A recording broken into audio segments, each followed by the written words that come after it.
8 unbelievable ways sea creatures give birth. In almost every species on Earth, the female is always the one who gets most of the responsibility in childcare, including pregnancy, childbirth, and caring for the young until they're fully mature.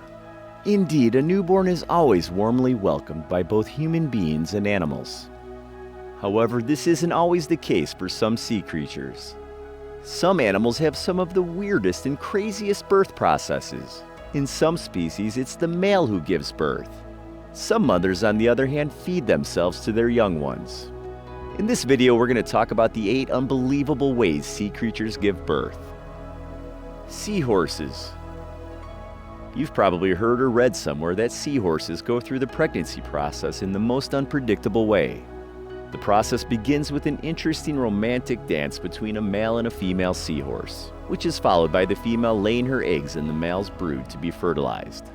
However, the female leaves the eggs to the male. She goes on with her life while the male's belly begins to swell up as the embryos develop inside his pouch. Sometimes the eggs are attached to the male's tail. That's right, it's the male ones who carry the pregnancy and give birth. And when it comes time for the male seahorse to give birth, usually after around 20 days, he experiences contractions similar to those experienced by human beings. This forces the offspring out into the water. Up to 2,000 seahorses may be born at once by males, and they're immediately ready to carry more eggs from the females. However, seahorses aren't the best parents out there because they leave the babies to fend for themselves after birth. Red crabs. Australia's Christmas Island is home to red crabs. More than 120 million red crabs are found on their rainforest floor. These animals live alone in dirt burrows and in deep rock crevasses. For the majority of the year, crabs stay in their home. When the wet season is about to begin, most often in the months of October or November, these sea creatures migrate to the shore. The lunar cycle and the tides are in sync with this timing. After migration and after the crabs have mated, females brood their eggs in a coastal rock burrow or in the dirt for about 12 to 13 days. Males then come to the burrows, fertilize the eggs, and then they leave. A mother's pouch can hold up to 100,000 eggs. They will continue to nurse thousands of eggs for about 2 weeks. On a moonlit night, the mother goes into the sea and releases the eggs into the water. They shake to release the eggs, which makes it look like they're dancing. Many call this the crab moon dance. During this time, mothers must brace themselves and be cautious not to be swept away in the water while enduring that the eggs fall into the water. Octopus.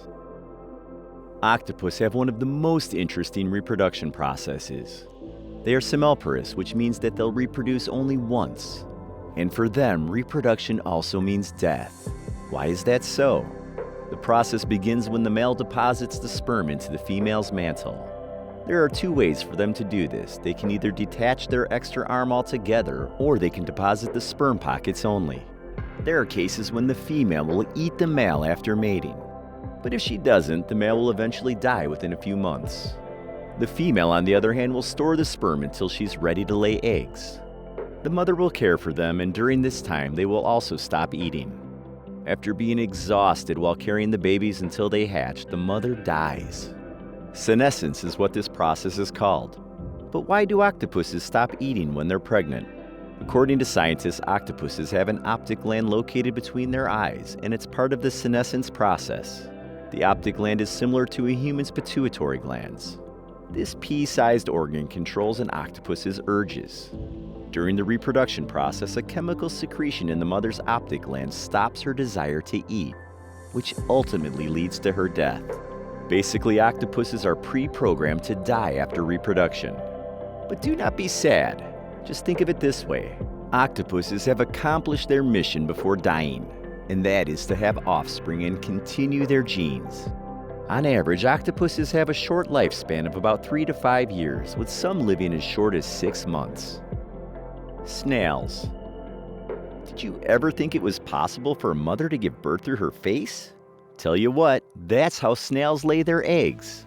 Most snails, both male and females, have reproductive organs within their bodies, which means that they do not need to mate to produce eggs.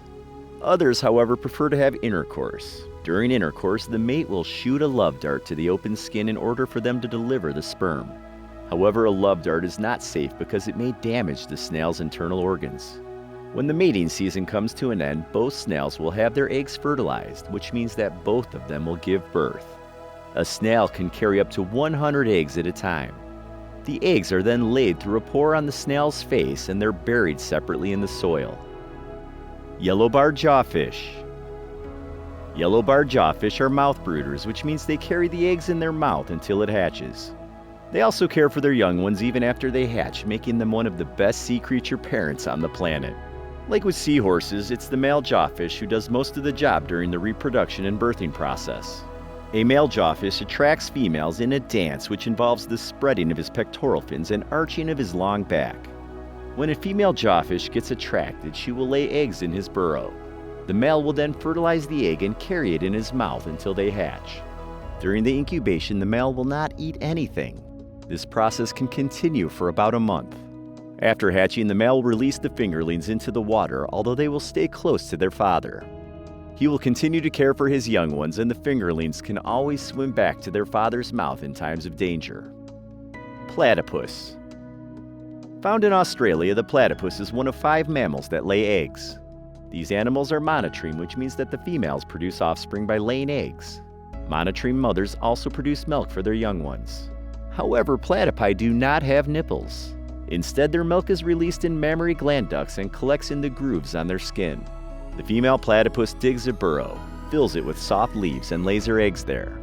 For 2 weeks, the eggs will gestate. The mother will incubate the egg for another 10 days by using her tail to provide warmth. When it's time to hatch, the platypus babies make their way out by using an egg tooth, which is a sharp horny spike on their nose which is made up of keratin, which will fall off later on. Cuckoo catfish. The cuckoo catfish will force other fish species to raise their young. These sea creatures will swim over and lay eggs in a cichlid's mouth to harbor their eggs. During this time, the male cichlid will fertilize the eggs, thinking it's the female cichlid's eggs. However, it's the eggs of the cuckoo catfish. All this happens in a span of a few seconds. However, since the cuckoo catfish's eggs develop and hatch faster, the newborns often eat the cichlid's eggs. Suriname toad.